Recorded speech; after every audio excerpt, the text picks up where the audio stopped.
The town I grew up in was small, the kind of place where everyone knows your name, your parents' names, and probably what you had for breakfast. Every year, the town would host a massive harvest festival. It was the event of the year, a week-long celebration of the end of the harvest season. There were hayrides, a corn maze, a pie baking contest, and the crowning of the harvest king and queen. It was all very quaint and wholesome, something you'd see in a Hallmark movie. But in my senior year of high school, the festival took a dark turn, and the memory of it still haunts me. It was a crisp October evening, and the air was filled with the scent of cinnamon, hay, and something else, something earthy and sweet, like freshly turned soil. My friends, Sarah, Mark, Ben, and I were all excited about the festival. We had been looking forward to it all year.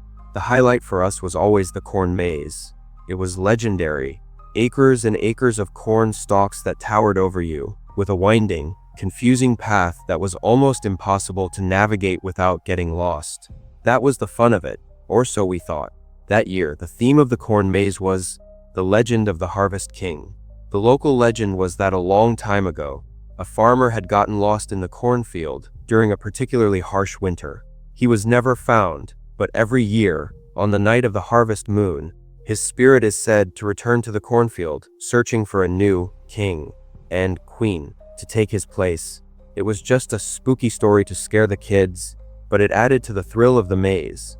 We entered the maze just as the sun was setting, casting long, eerie shadows that danced and swayed with the rustling corn. The laughter and cheerful sounds of the festival faded behind us, replaced by the whisper of the wind through the dry stalks. We were armed with flashlights, but their beams seemed to be swallowed by the darkness of the maze. We made a pact to stick together, but you know how these things go. In the excitement and confusion of the maze, we got separated. Sarah and Mark, who had been holding hands and whispering to each other all night, took a wrong turn, and Ben, in his overconfidence, decided to scout ahead. I was left alone, with only the rustling corn and my own thoughts for company. At first, I wasn't scared. I was a little annoyed at being left behind, but I was confident I could find my way out. I kept walking, my flashlight beam cutting a small circle of light in the overwhelming darkness. The corn stalks were so tall they seemed to be leaning in, whispering secrets to each other. The silence was deafening, broken only by the crunch of my footsteps on the dry leaves and the incessant rustling of the corn. It was then that I started to feel it, a prickling sensation on the back of my neck, the feeling of being watched.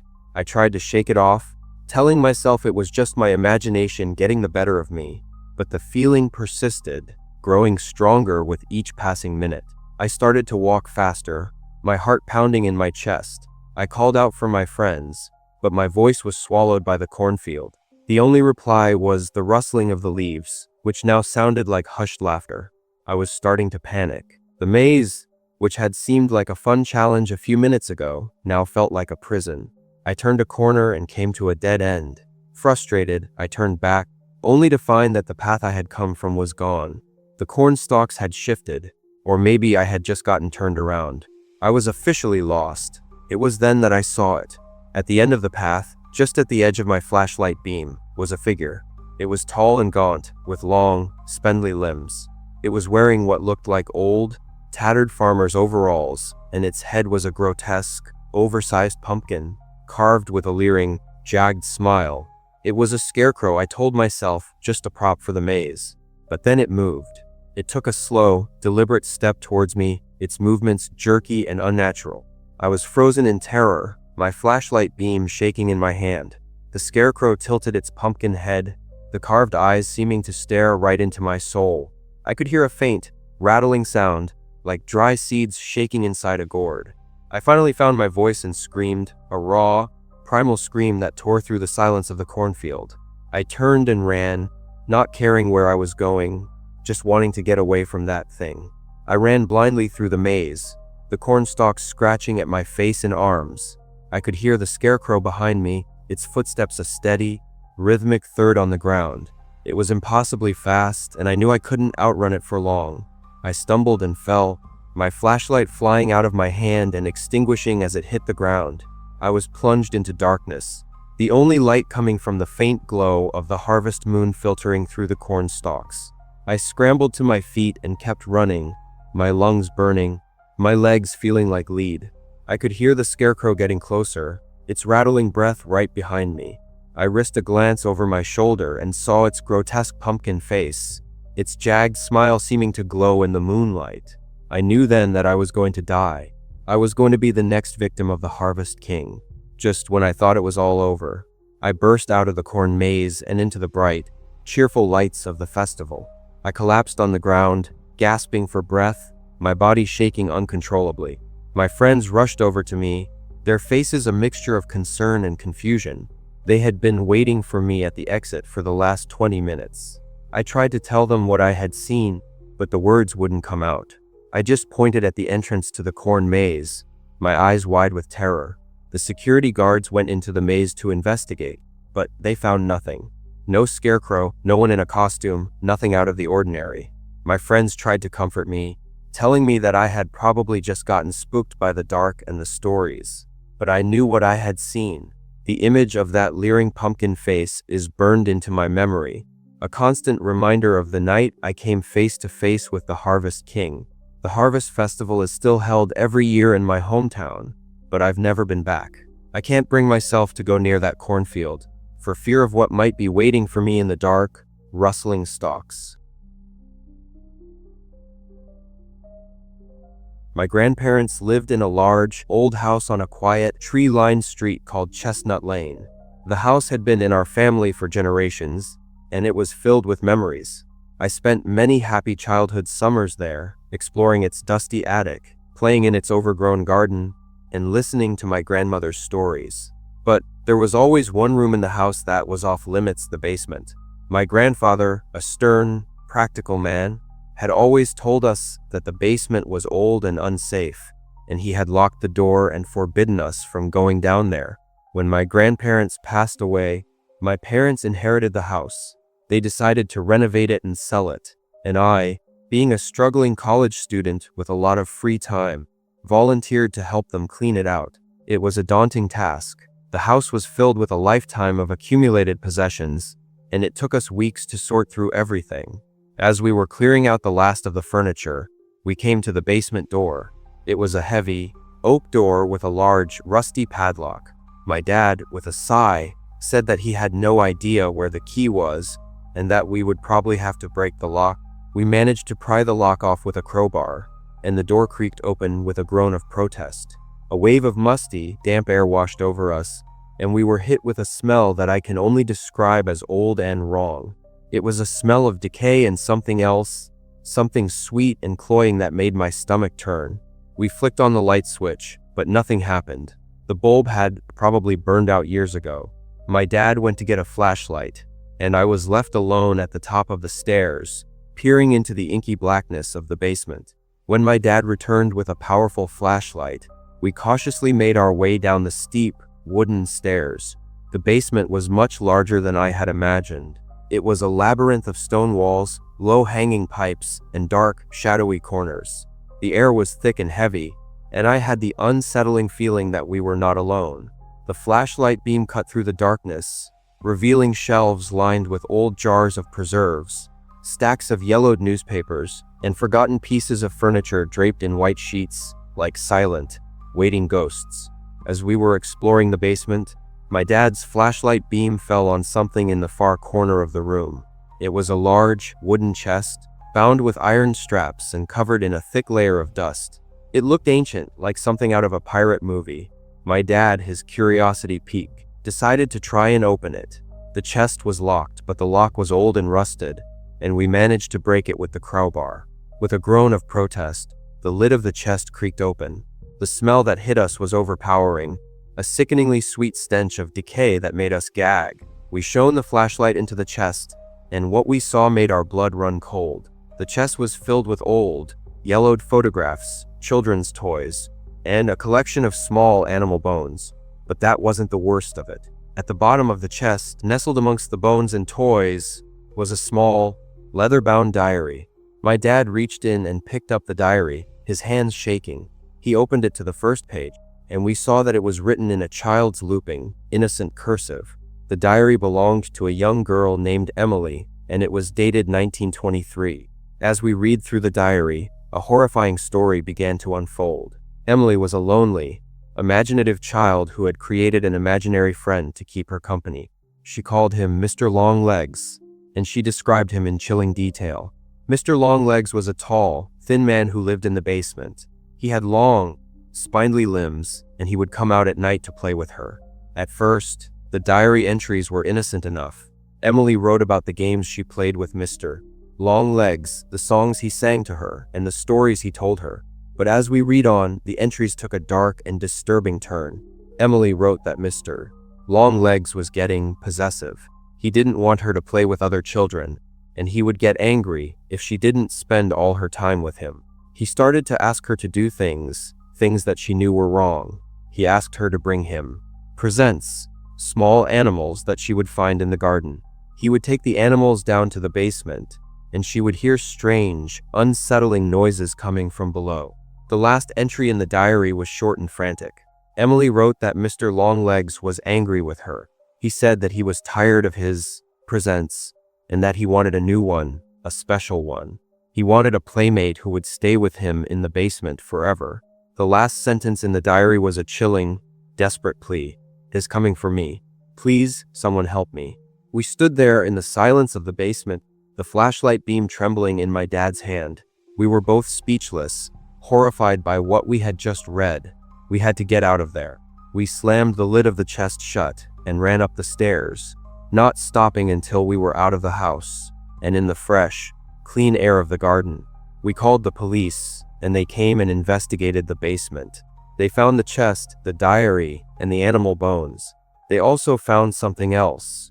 Behind a loose stone in the wall, they found a small hidden chamber, and in that chamber, they found the skeletal remains of a young girl. The police were never able to identify the remains, but we knew who they belonged to. They belonged to Emily, the little girl who had been taken by Mr. Longlegs.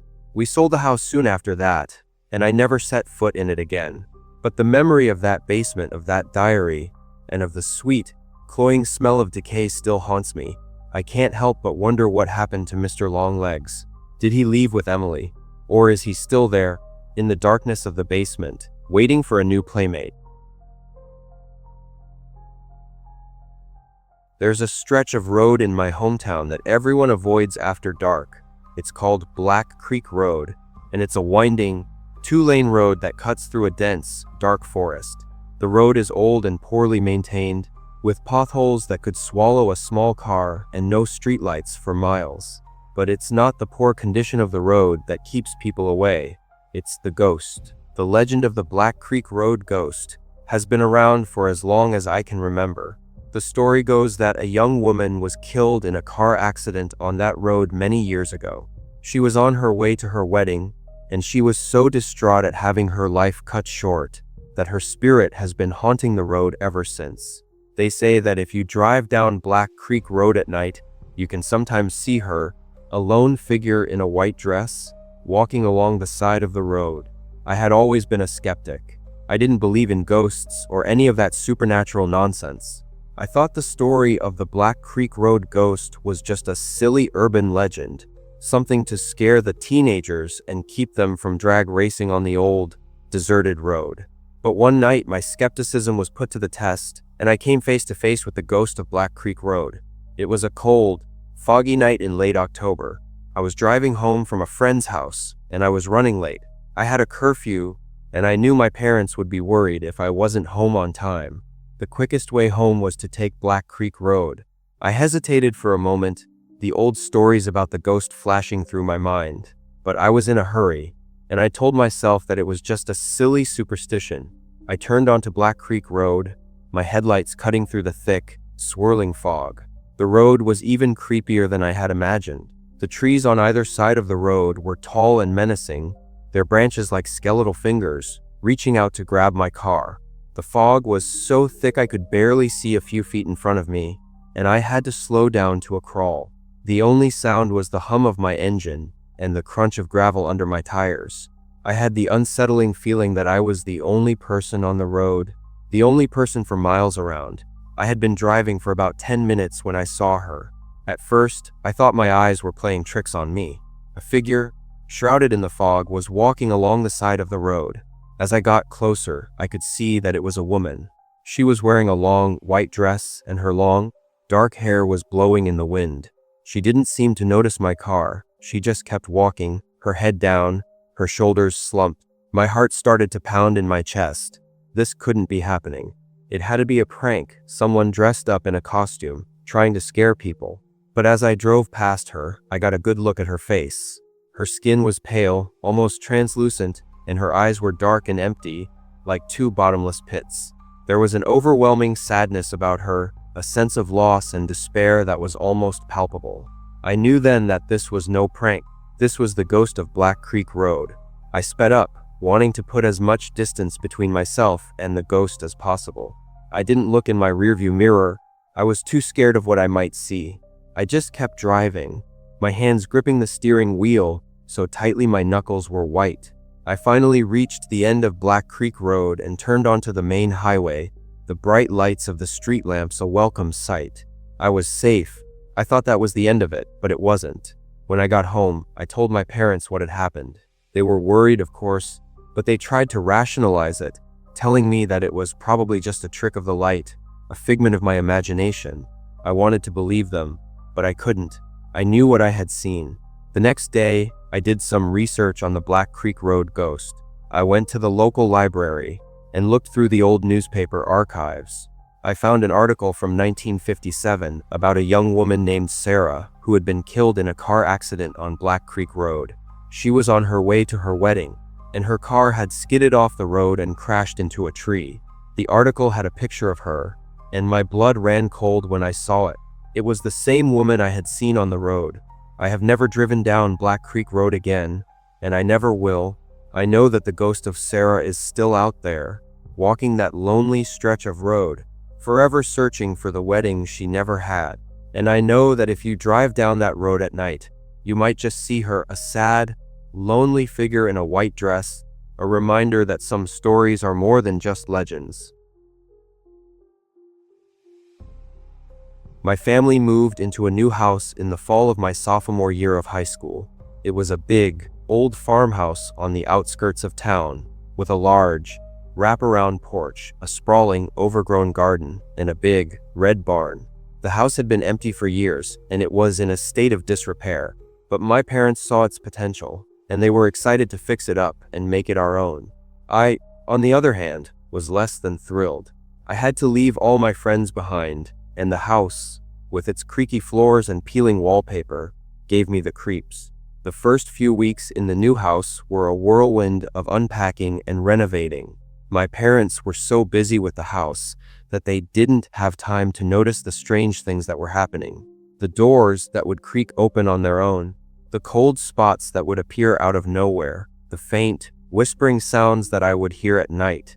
I tried to tell my parents about it, but they brushed it off as the house settling, or my overactive imagination. One day, I was exploring the house on my own, and I found a small, hidden door in the back of my closet. I had never noticed it before. It was a small, wooden door, no bigger than a window, and it was locked. I was curious, so I went and got a screwdriver and managed to pry the lock open. The door opened to reveal a narrow, dusty staircase that led up to the attic. The attic was dark and musty, and it was filled with old, forgotten junk. There were stacks of old magazines, boxes of old clothes, and a collection of antique furniture covered in white sheets. As I was looking around, I saw something in the corner of the attic that made my heart skip a beat. It was a scarecrow. It was a life-sized scarecrow, dressed in old, tattered farmer's overalls and a plaid shirt. Its head was a burlap sack, with button eyes and a stitched-on smile. It was propped up against the wall, its straw-stuffed arms outstretched as if it were waiting for an embrace. There was something about it that was deeply unsettling. The button eyes seemed to follow me as I moved around the attic, and the stitched-on smile seemed to be hiding a sinister secret. I told my parents about the scarecrow, but they just laughed. They said it was probably just a Halloween decoration that the previous owners had left behind. They told me to just leave it in the attic and forget about it. I tried to, but I couldn't. I couldn't shake the feeling that there was something wrong with that scarecrow. The strange occurrences in the house started to get worse. I would hear footsteps in the attic at night, and I would wake up to find my bedroom door open, even though I had closed it before I went to sleep. One night, I woke up to a scratching sound coming from my closet. I was terrified, but I managed to build up the courage to go and investigate. I opened the closet door, and my blood ran cold. The small, wooden door to the attic was ajar. I knew then that it was the scarecrow. It was coming out of the attic at night and roaming around the house. I had to get rid of it. The next day, when my parents were out, I went up to the attic with a box of matches. I was going to burn that scarecrow to ashes. When I got to the attic, the scarecrow was gone. I searched the entire attic, but it was nowhere to be found. I was starting to think that I had imagined the whole thing, that I was going crazy. But then I saw it. On the dusty floor of the attic, there was a trail of straw. The trail led from the corner where the scarecrow had been to the small, wooden door that led to my closet. I followed the trail of straw down the stairs and into my bedroom. The trail ended at my bed. I looked under my bed, and what I saw will haunt me for the rest of my life. The scarecrow was there, lying on its back, its button eyes staring up at me, its stitched-on smile wider and more menacing than ever before. I screamed and ran out of the house. I didn't stop running until I reached my neighbor's house. I told them what had happened, and they called the police. The police came and searched the house, but they didn't find the scarecrow. They said that it was probably just a prank, that some kids had broken into the house and were trying to scare me. We moved out of that house a week later. I never saw the scarecrow again, but I know that it's still out there, somewhere.